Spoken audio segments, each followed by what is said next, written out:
Hi guys! Magluluto tayo ngayon ng sinabawang papaya na may hipon. Subukan na ulit natin maggawa-gawa ng sinabawan, pero ito ay sadyang ginagawa namin dito sa Batangas.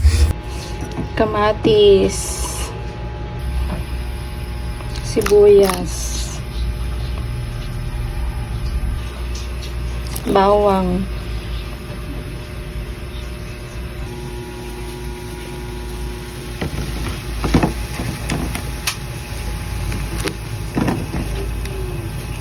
nilagyan na natin yung hipon. Arin may ay nilinis ko na ang hipon.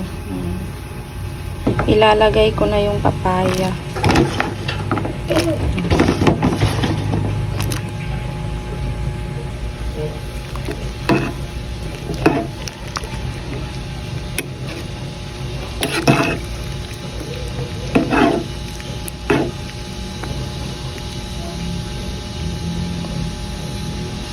Asin, paminta. Lagyan natin ito, kalahati lang.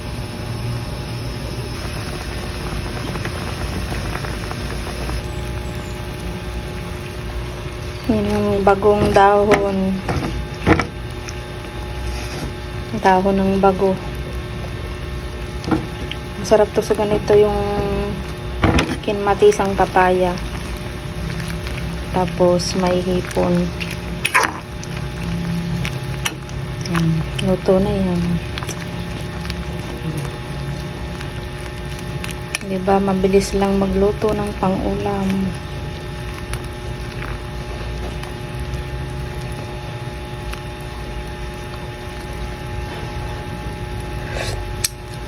Okay na.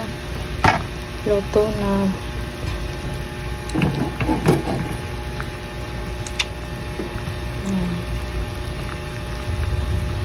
Papatayin na natin.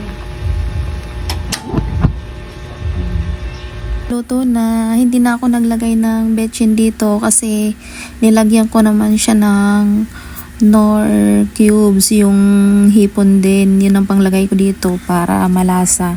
So yun lang guys. Thank you for watching. Bye bye.